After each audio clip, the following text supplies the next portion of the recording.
Have you ever been like almost giving up like this person over here? For me, yes. As a chef, I've been cooking for 9 years now, and I have been on a lot of cooking shows, from the ones that no one have heard of to MasterChef Pre-Junior. So today, I want to share with you the three main topics that I have learned over the 9 years of experience. The first one is cooking practice your patience. Second one is it creates a healthy relationship with food. The third one is encourage kids to try different ingredients and cuisines. So let's start off with cooking practice your patience. As a kid, I have cut my fingers 5 to 6 times about. Why? Because of not having patience. Let me explain. So when I was 7 or 8, I would be very annoying and ask my dad every day, can I be in his restaurant and cook? He would always say no, but I understood him because he think that I'm going to chop a finger off or burn myself. But one summer, he finally let me in, and I was so excited. I want to be like Jamie Oliver, Gordon Ramsay, the big name chefs. But things didn't go well and planned. So when I went in, he gave me a pot, a cutting board, a cutting knife, and a bag of potatoes. He told me to shave them and cut them into cubes. So I asked him, how can I shave a potato with a knife? And he told me to find a way. And I asked him, why can't I just be like Gordon Ramsay, Jamie Oliver? He said that every single big name chef start off with small jobs, such as cutting potatoes and shaving them. Those small jobs build up patience, and that's why Gordon Ramsay is Gordon Ramsay now. So I understood him and did that job for 1 week. But at the second week, I had enough. I didn't want to wake up every day at 6 a.m. just to shave some stupid potatoes.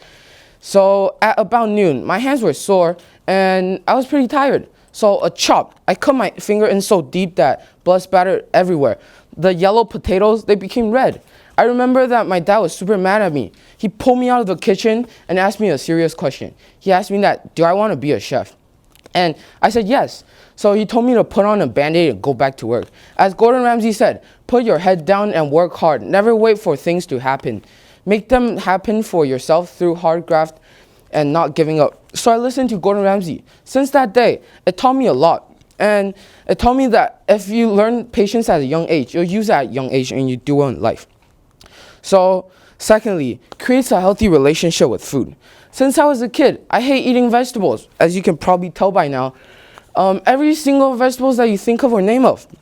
So one day, I asked my mom a question. Why can't vegetables just be good? Why is every time you make vegetables, it tastes bad? So she didn't really answer my question and told me to eat my vegetables instead. And don't question that much. So the next day, I went grocery shopping with my mom. And I picked out some ingredients. As soon as I returned, I made my own version of vegetables.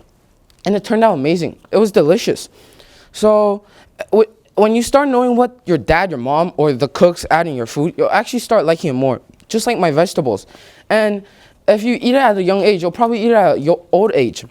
And you could even eat junk food or snacks. Like these Lay's potato, by the way, I'm not sponsored. These Lay's potatoes are pretty unhealthy. But if you cut these potatoes into like slices, you bake them and add some salt, probably taste the same. And it's also potato chips. So lastly, encourage kids to try different ingredients and cuisines. So when I was little, I hate eating oysters. Oyster is like the worst thing. The sea smell, the gooiness equals bad. So one day I brought a bag of oysters to our restaurant, and the head chef added in some ingredients and made them. So it turned out amazing. It was delicious, and that was about 4 to 5 years ago. I still remember that recipe of how to make that oysters. So it just actually depends on how you take care or make a dish. And according to logosatwork.com, once they like something, kids tend to eat it consistently. And just like these spices over here, you'll probably think that these spices are disgusting and these are delicious. Did you know that these spices actually is combined together and put up as this chicken? So it just like what I said, it just depends on how you take care and make them. So another example is salmon sashimi. I hate salmon sashimi. I feel like salmon sashimi and oysters were the same thing when I was little. It was like the sea smell, the gooiness, bad. So, but then when I got older, I started liking it more because I added in soy sauce and wasabi. It changes the whole texture of the food, and that's why I like salmon sashimi now. And if you actually hate a dish, you can make it your way and try new ingredients and things. Thank you for my TED Talk.